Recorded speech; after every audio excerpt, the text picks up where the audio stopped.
Assalamualaikum warahmatullahi wabarakatuh. Malam ini tidak ada pantunnya. Alhamdulillah, wassalatu wassalamu ala rasulillah, amma ba'du. Bapak Ibu hadirin hadirat yang dirahmati Allah, mudah-mudahan semua kita yang berhadir ini usianya diberkahi oleh Allah Subhanahu wa taala. Amal ibadahnya diterima oleh Allah Subhanahu wa taala. Keluarga masing-masing kita dijadikan Allah keluarga yang sakinah, mawaddah warahmah.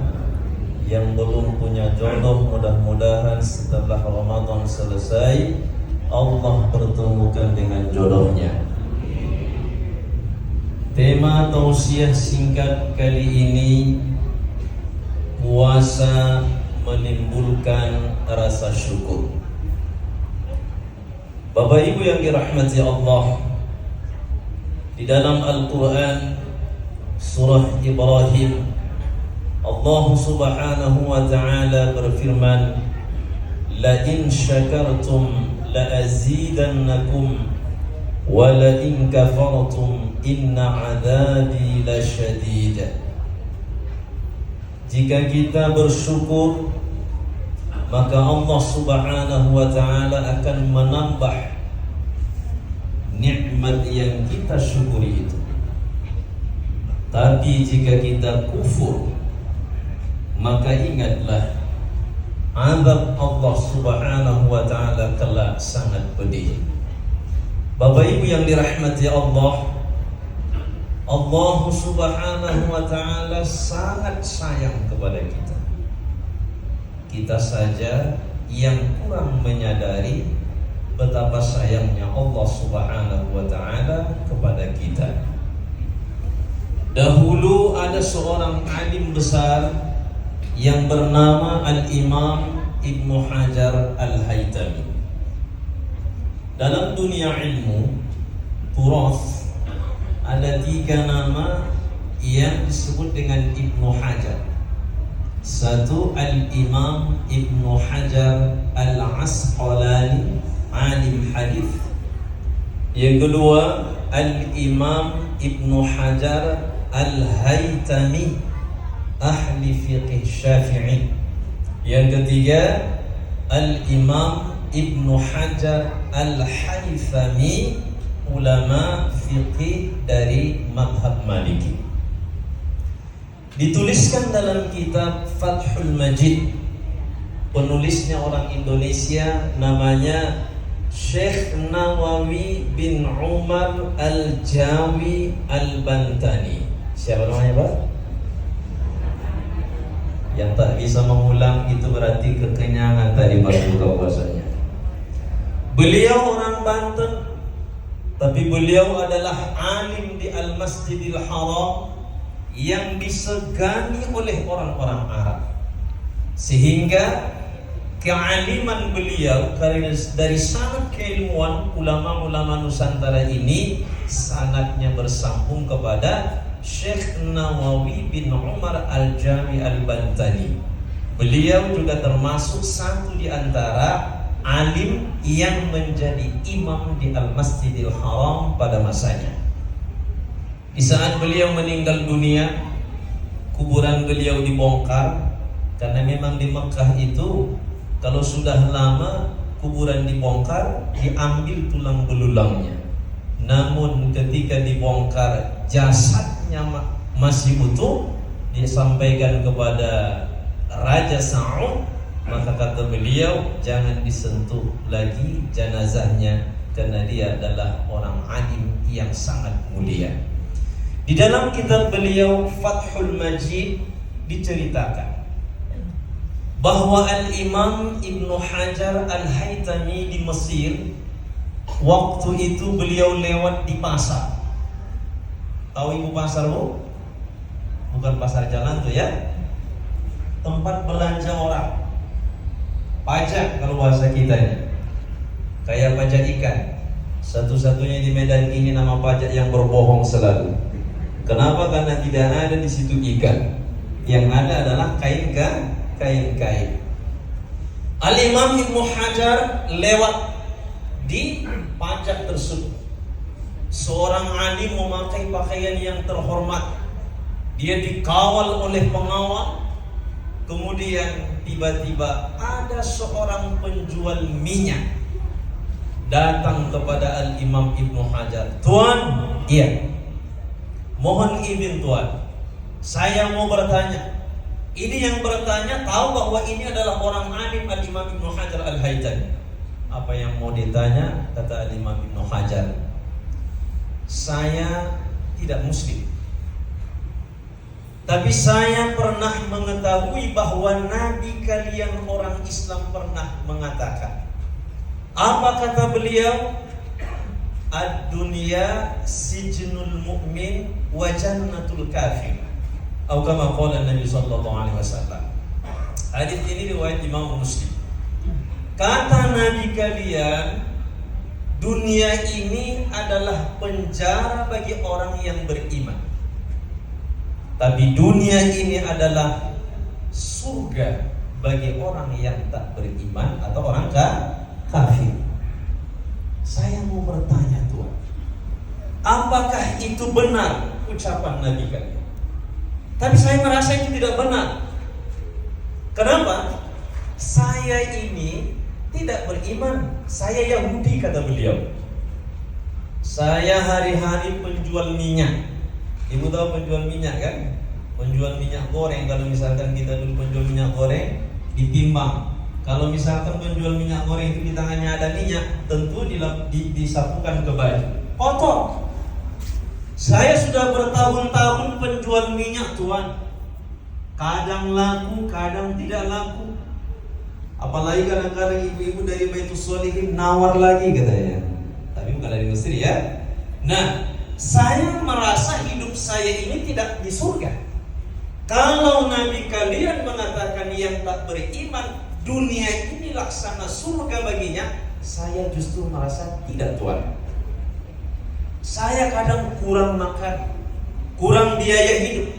Bagaimana mungkin itu disebut hidup seperti di dalam surga?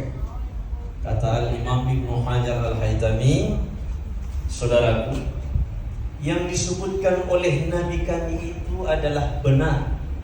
Bagi orang yang beriman, dunia ini adalah penjara.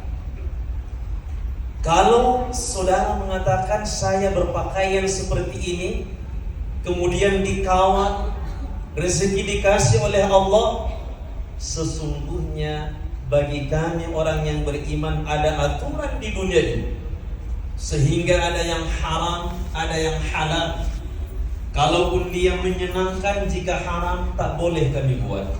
Itu namanya ada aturan sehingga kami seperti di penjara. Adapun yang saya dapat ini, saudara lihat, kalau dibanding dengan nikmat yang Allah berikan di surga, belum ada apa-apanya. Sehingga orang yang beriman, sesenang apapun dia, sebahagia apapun dia, tetap kalau dibanding dengan balasan di dalam surga nantinya, belum ada apa-apanya yang didapat. Adapun engkau saudaraku, engkau tidak beriman. Engkau adalah Yahudi.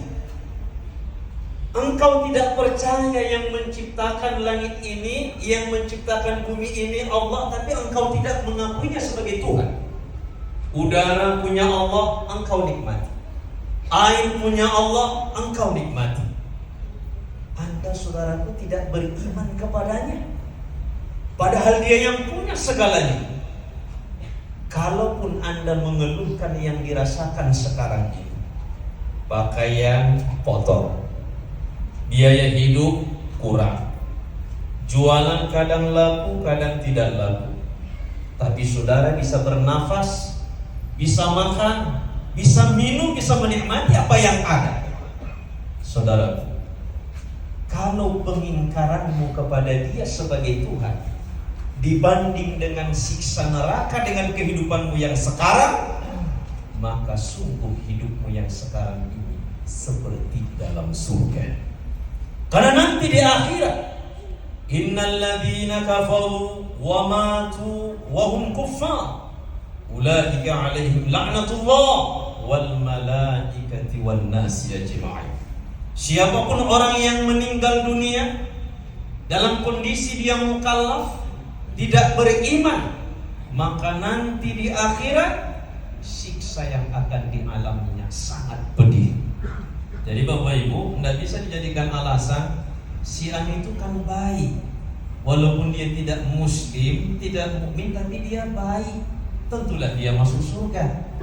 Logika sederhana. Sebaik-baiknya orang sekarang yang tak beriman tidak setara dengan kebaikan yang dibuat oleh Abu Thalib paman Nabi. 8 tahun usia Nabi, Abu Thalib yang membesarkan, yang menikahkan, yang menjaga Nabi sehingga tidak ada orang-orang kufar di kota Mekah yang berani main fisik dengan Nabi karena Abu Thalib hidup.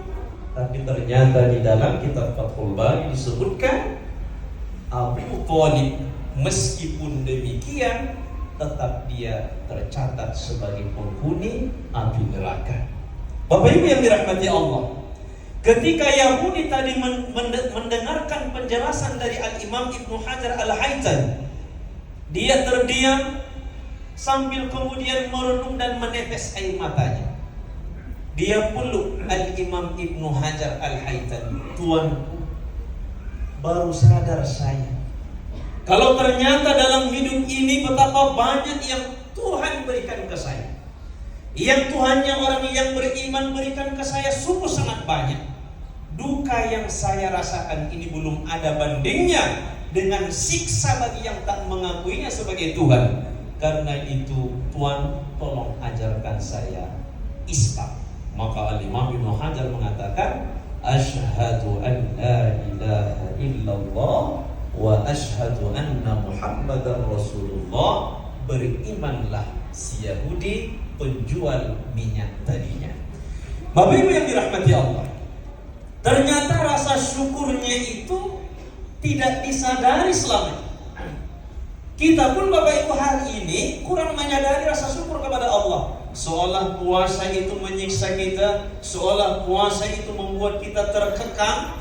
Padahal kalau ada Bapak Ibu yang dokter di sini, atau kawannya dokter, istrinya dokter, suaminya dokter, coba tanya, manfaat puasa bagi kesehatan kita sungguh sangat luar biasa. Allah Subhanahu wa Ta'ala yang maha mengetahui segalanya sayang betul dengan kita, sehingga 12 bulan, inna iddatas syuhuri indallahi 12 syahra, 12 bulan yang Allah tetapkan, 11 bulan hampir Bapak Ibu siang malam kita makan.